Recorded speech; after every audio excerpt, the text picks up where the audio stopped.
क्या पढ़ना बताया था मैंने आपको? Side angle side criteria of similarity. इसका नाम क्या है? Side angle side. ये जो नाम है ना, इस नाम से भी आप बहुत कुछ समझ सकते हो।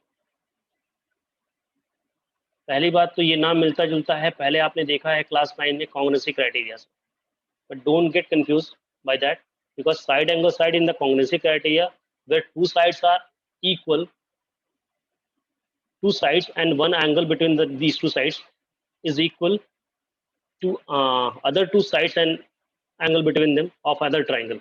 यानी का मतलब किसी एक ट्राइंगल के दो साइड्स और उनके बीच का बना हुआ एंगल अगर किसी दूसरे ट्राइंगल के वही करस्पॉन्डिंग टू साइड्स और उनके बीच के बने हुए एंगल के बराबर होता है तो ट्राइंगल कॉन्ग्रुएंट होता है। But this time this is different.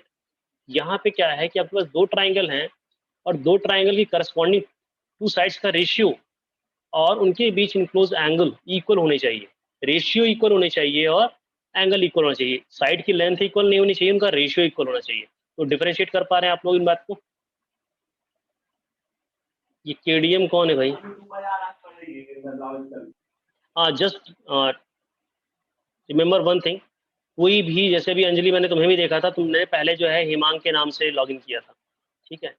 कोई भी बच्चा आईडी बनाए अपने ही नाम की बनाए, अदरवाइज अभी तुम, हम आपको अभी देख रहे हैं कि लिस्ट में हम लोग के पास लिस्ट आती है और लिस्ट में जिन बच्चों के नाम होते हैं हम उन्हीं को एंट्री देते हैं जिनका नाम लिस्ट में होता है। ये केडिया नाम से जिनसे एंट्री ली है, अपना नाम बेटा सही करो, अदरवाइज मैं रिमूव कर दूंगा केडीएम। ठीक है? तो हमें इस बात का कंफ्यूजन नहीं होना चाहिए कि बच्चे इसी क्लास के हैं या किसी और क्लास के हैं या फिर उनका एक्सडीएल में नेम है भी कि नहीं। केडीएल केडीएम ये किसका नाम है भाई? केडीएम, अपना नाम सही कर लो। आप अपने ही नाम से एंट्री करिए, अदरवाइज मैं 1 मिनट के अंदर आपको एंट्री तो दे दूंगा, फिर वेट करूंगा। अगर आपका नाम मुझे सही नहीं दिखता तो मैं रिमूव कर दूंगा। Who is this? KDM.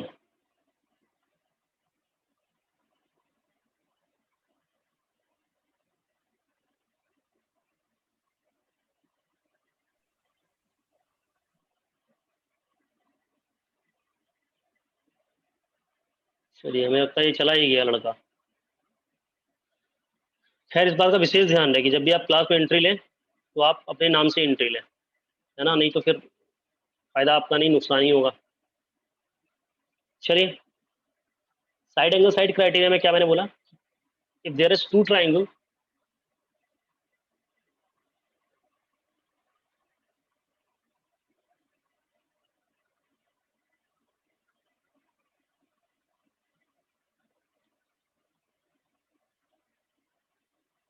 okay, two triangle, and what about these two triangle? There any two sides, corresponding sides. Let the triangle name is ABC, A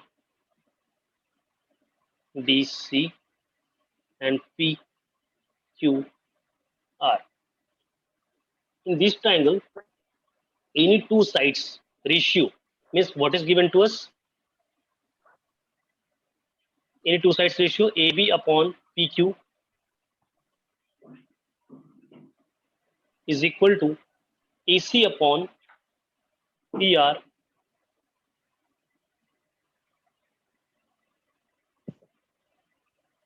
क्या है भाई? कौन है ये सब बच्चे? खुशबू Singh entered in your room. CM, इसको जो भी है,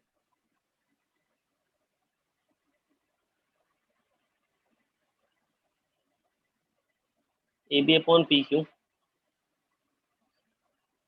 AC upon PR, है ना?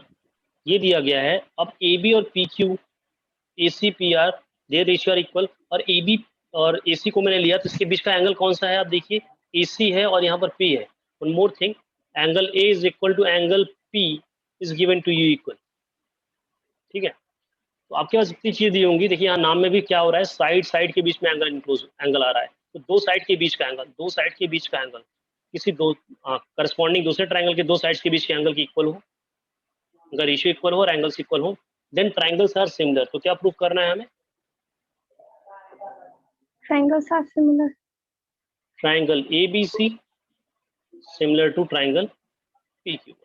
This thing we need to PQR. Prove. Okay, तो इसको प्रूव करने के लिए हम लोग क्या करेंगे? सबसे पहले कंस्ट्रक्शन करेंगे।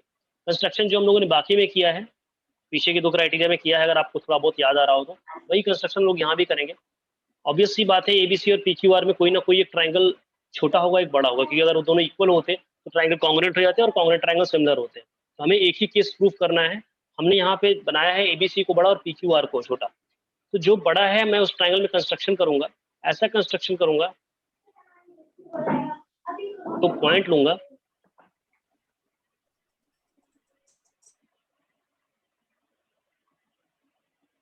such that points are D and E, and by the construction हम लोग इसको लेंगे कि AD is equal to मैं ले लूंगा PQ और AE is equal to मैं लूंगा PR by the construction. Is it clear to everyone? इतनी बात क्लियर है? Yes, sir. Yes, sir. चलिए, इस बात को हम लोग अगर समझे तो देखिए क्या होगा कि अब अगर मैंने कंस्ट्रक्शन किया है, यहाँ दोनों में कंस्ट्रक्शन किया है, तो हमें क्या मिल जाएगा? ये ट्राइंगल PQ और ये ट्राइंगल AD कॉन्ग्रुएंट मिल जाएंगे। आप पहले बेसिक समझ लो, लिखने वाला मैटर बाद में। दो साइड्स मैंने इक्वल ले ली हैं और एक एंगल ऑलरेडी इक्वल गिवन था, तो ट्राइंगल AD ट्राइंगल PQR के कॉन्ग्रुएंट हो जाएगा। बिल्कुल हो जाएगा, साइड एंगल साइड से ना।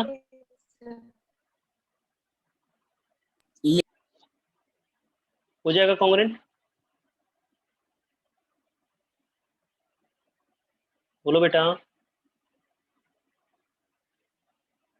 सर रिपीट करिए फिर से। मैं बोल रहा हूँ कि मैंने कंस्ट्रक्शन किया, लाइन AB पर मैंने एक पॉइंट D ले लिया, लाइन AE पर मैंने एक पॉइंट AC पर एक पॉइंट E ले लिया, such that AD is equal to PQ और AE is equal to PR। तो now in triangle ADE and triangle PQR, मैं प्रूफ लिख देता हूँ, अब लिख के ही काम चलेगा, आपको समझ में नहीं आया ऐसे। इन ट्राइंगल ADE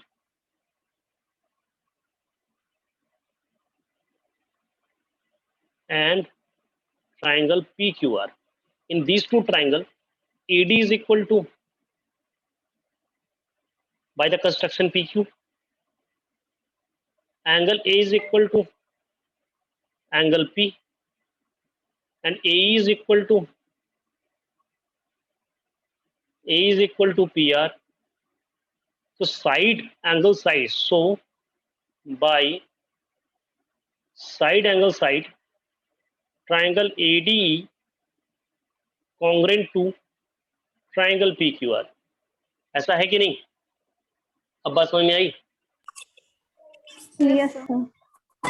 अच्छा, अब अगर ये ट्राइंगल कॉन्ग्रुएंट हो गए, अगर ये ट्राइंगल,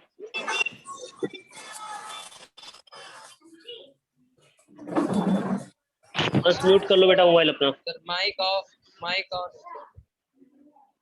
किसका माइक ऑफ है?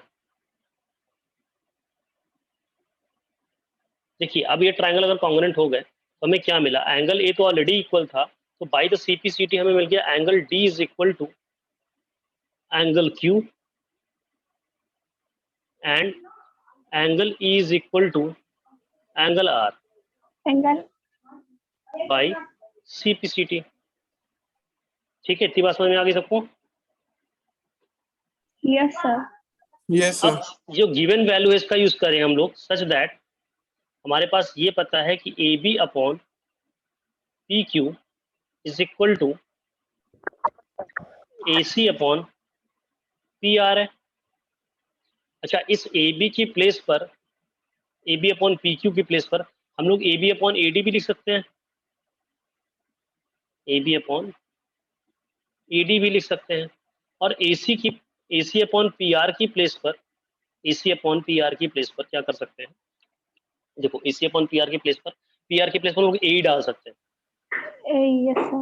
है ना? कैसे? क्योंकि AD इज इक्वल टू क्या है? हमारे पास PQ है और AE इज इक्वल टू क्या है? PR. PR है। तो हमने ये रिप्लेस कर दिया। अब आप जरा देखिए, इस क्या बन गया हमारे पास result? AB upon AD is equal to AC upon AE।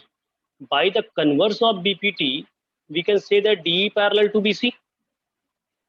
So Yes, sir. E parallel to BC by converse of BPT. जब करस्पॉन्डिंग साइड्स का रेशियो इक्वल हो गया तो ये साइड डिवाइड करने लगी सेम रेशियो में, तो लाइन पैरेलल ही तो होती है, ये लाइन पैरेलल हो गई। अब जब ये लाइन पैरेलल हो गई तो ये वाला एंगल इसके इक्वल हो जाएगा। So angle D is equal to angle B and angle E is equal to angle C. C. सारी बात समझ में? Yes sir. लेकिन हम लोगों ने एंगल डी को किसके इक्वल प्रूफ किया है? क्यू के equal. It implies that angle Q is equal to angle B and angle E को किसके इक्वल प्रूफ किया था? एंगल आर के equal. Angle R is equal to angle angle C, R is equals to angle C. C. अब देखिए Yes, B sir. Is equal to Q हो गया, B is equal to Q हो गया ये वाला, और C is equal to R हो गया। Now in triangle ABC and PQR angle A is equal to angle P given है ना? Angle B is equal to angle C, angle B is equal to angle Q और angle C Q, is yes. Equal to angle R। अभी recently prove किया है ना, लिख देते हैं इक्वेशन 2 में। Yes, हम मान लिया इक्वेशन 2 है ना। So now triangle angles are equal, so triangle ABC similar to triangle PQR। आया समझ में सबको? Yes sir. Yes, sir. बोलो भाई, सब लोग समझ गए? Yes sir. Yes sir.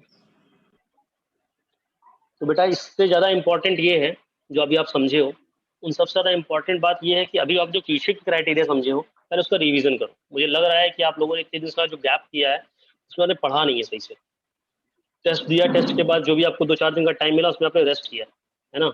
तो टेस्ट दिया, रेस्ट किया, बेस्ट दो, और जो बचे चीज़ें हैं जो पीछे पढ़ा था है ना, जो 1-2 दिन आपने जो मिला था उसको वेस्ट कर दिया। अब थोड़ा सा यूज़ करके फिर से पीछे की चीज़ें इसके साथ लाके जोड़ो जो छूटा हुआ था, तब आपको ट्रायंगल चैप्टर में फिर से रिदम मिल जाएगा। और ये तीनों की तीनों मैंने पहले ही आपको ये बता दिया था कि सिमिलैरिटी क्राइटेरिया जो है they are looking like very similar, बहुत सिमिलर है देखने में। माइन्यूट से डिफरेंस इनके प्रूफ में। आप सबकी प्रूफ को समझो और सबका मतलब क्या है कि कब कौन कौन सी कंडीशन गिवन होती हैं तो ट्रायंगल सिमिलर होते हैं। इतनी बातें समझ लो फिर ही आगे बढ़ने के लायक है, क्योंकि अभी आगे बढ़ने के चांसेस कम दिख रहे हैं हमको, कि हम तो आगे बढ़ते चले जाएंगे लेकिन आप कंफ्यूज हो जाओगे। समझ रहे हो मेरी बात? Yes sir. इसमें किसी को कोई कंफ्यूजन जो भी मैंने बताया? नो। No. किसी को कोई कंफ्यूजन किसी तरह का? देखिए सारे क्राइटेरिया हम लोगों ने पढ़ लिए हैं। अब हम लोग एरियाज ऑफ सिमिलर ट्रायंगल की बात करेंगे, लेकिन एरियाज ऑफ सिमिलर ट्रायंगल से पहले मैं कुछ चीज़ें आपको जरूर बताना चाहूँगा जो अभी आपके सिलेबस से नहीं है, बट क्लास 7th 8th और 9 10 में आपको पढ़ लेना चाहिए था कहीं पे उसको, है ना। और मैंने कई बार कहा है कि चीज़ बहुत इंपॉर्टेंट है ना। कुछ चीज़ें हम यहाँ पे समझ लेते हैं। अगर मैंने एक ट्रायंगल ले लिया, मैं लिख के नहीं समझाऊंगा, एक बड़ा सा फिगर बना के आपको समझा देता हूँ। मैंने कोई ट्रायंगल लिया ABC, तो सबसे पहले हम लोग बात करते हैं मीडियन की, ठीक है। कैसे प्लॉट होता है अब ये जानने का समय चला गया, मीडियन करता क्या है वो जानने का समय। तो मीडियन क्या करता है, अगर ये मीडियन है ना, अगर मैंने एक मीडियन AD ड्रॉ किया तो मीडियन एक ऐसी लाइन होती है जो अपोजिट वर्टिक्स से, एक वर्टिक्स से अपोजिट साइड पर जाके गिरती है, एक वर्टिक्स से अपोजिट साइड पर जाके गिरती है, ठीक। This is called median. Median करती क्या है, divides the opposite side into equal parts. Basic property समझ रहे हैं, एरिया की बात अभी ये चल रही है। It divides the opposite side into equal parts. आपको इस फिगर में देखने पे लग रहा होगा कि ये ट्राइंगल पे 90 डिग्री का एंगल ही बनाती है, लेकिन ऐसा जरूरी नहीं है, ऐसा कतई जरूरी नहीं है। अगर हम एक ट्राइंगल इस तरह का लें, क्योंकि हमने एक इक्विलेटरल ट्राइंगल जैसा लिया था ट्राइंगल, एक ऐसा ट्राइंगल ले लें, इसका मीडियन यहाँ पे आके बनेगा। तो बेसिक प्रॉपर्टी मीडियन की क्या है कि ये अपोजिट साइड को दो इक्वल पार्ट में डिवाइड करती है, ठीक, और किस एक वर्टेक्स से जाती है। मीडियन समझ गए क्या होता है? Yes, sir. Yes. मीडियन समझने पे आपको ये भी पता लगा होगा क्योंकि ट्राइंगल की 3 वर्टिसेस हैं, तो हर एक ट्राइंगल में हमारे पास कितने मीडियन हो सकते हैं? 3 मीडियन। और इन मीडियन के इंटरसेक्शन से जो पॉइंट बनता है उस पॉइंट को हम लोग क्या बोलते हैं? सेंट्रॉइड। Centroid. समझ में आ रही बात? Yes, sir. Yes, sir. ठीक है, चलिए ये बात आपको समझ में आ गई। इसी तरह से हम लोग एल्टीट्यूड समझ लेते हैं। एल्टीट्यूड क्या होता है?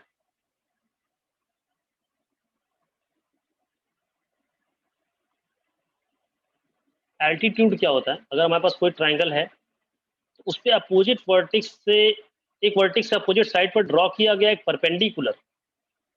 देखो, एल्टीट्यूड और परपेंडिकुलर में डिफरेंस है।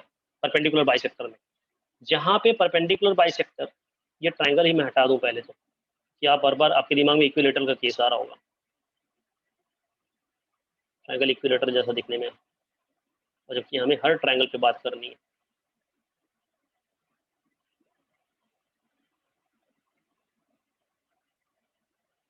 एल्टीट्यूड को मैंने क्या बताया? एक वर्टेक्स से अपोजिट साइड पर ड्रॉ किया गया 90 डिग्री का परपेंडिकुलर, 90 डिग्री की लाइन जो अपोजिट साइड से 90 डिग्री एंगल बना रही है। This is called altitude. ठीक, बट परपेंडिकुलर बाइसेक्टर क्या होता है? सर लाइन को 2 इक्वल पार्ट में बाइसेक्ट करता है। हाँ, लाइन को 2 इक्वल पार्ट में बाइसेक्ट करता है और 90 डिग्री का एंगल भी बनाता है, लेकिन ये कंपलसरी नहीं है कि वर्टेक्स से आए। वो वर्टेक्स से आए, ये कंपलसरी नहीं है। This is perpendicular bisector for a line, है ना।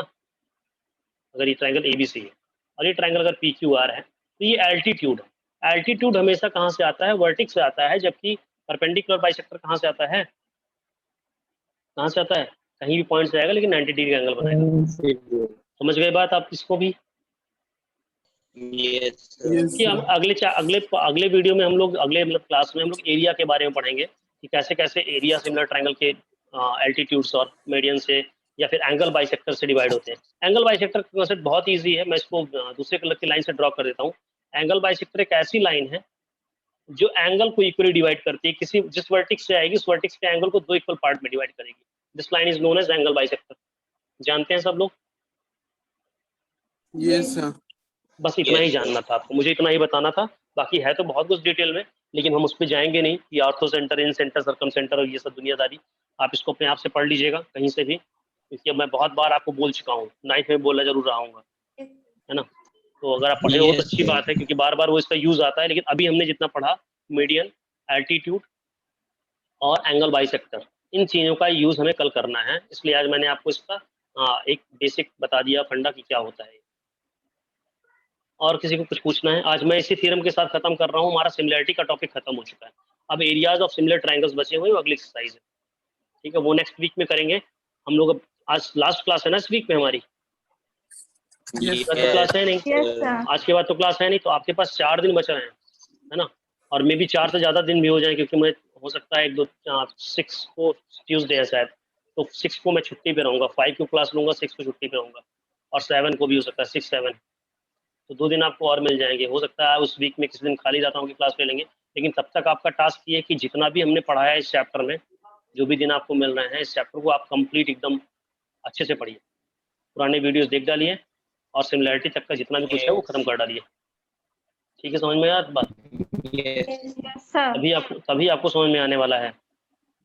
और ये तीनों क्राइटेरिया तो कम से कम हर एक इंसान, मतलब हर एक बच्चा जो यहाँ पढ़ रहा है, हर एक इंसान नहीं, जो पढ़ रहा है हर एक बच्चा, इंसान ही हो ना। Yes, sir. yes, sir. Yes. तो हर एक इंसान जो भी यहाँ पे है वो इस सारे थ्योरम्स को 3-3, 4-4 बार सॉल्व कर लेगा खुद से, है ना। और ये जरूर आइडेंटिफाई करने की कोशिश करेगा कि दोनों में जो माइनस माइनस का डिफरेंस है वो क्या है। ठीक, क्लियर बात? Yes, sir. Yes, sir. Yes, sir. चलिए, धन्यवाद आप लोगों को। आप 1 घंटा फिजिक्स पढ़ करके आए, तुरंत आप मैथ पढ़े, है ना। देखिए अभी जाहिद Thank you. फिर से आ गए। Thank you, sir. Okay, Thank you, sir. Thank you, sir. Revision जरूर कर लेना, मेरी बातों को हवा मत लेना, ठीक है। नहीं तो कहते yes sir, Yes, yes sir, sir. Thank you Yes, sir, yes sir. Sir बड़े प्यार से कहते हो, लेकिन उसके बाद गायब हो लेते हो। सर एक दिन आप भी क्वेश्चन पूछिए ना। हम पूछे तो थे, हमारे क्वेश्चन पूछने का क्या मतलब होता है? लाइव में पूछे, बोर्ड टेस्ट ले ले लाइव में, स्क्रीन शेयर करवा के। Yes, sir. ले नहीं, सकती हूँ, उससे अच्छा है। Yes, sir. हाँ, चलो देखते हैं किस दिन ट्राई करते हैं। थोड़ा मुझे फुर्सत पा जाने दो, 6 के बाद हम फ्री हो जाएंगे, अभी थोड़ा वर्कलोड ज्यादा है। Yes. Okay, Yes, sir. Thank तो यू। जैसे हम लोग आपसे क्वेश्चन पूछते हैं तो आप बताते हैं, वैसे आप एक दिन चूज कर लीजिए, उस दिन आप लेकिन क्वेश्चन पूछिए, हम लोग बनता बताएं। बनता तो यही है, लेकिन हर कोई इतना ईमानदार नहीं होता ना, है ना। अपनी Yes, sir. सर है सर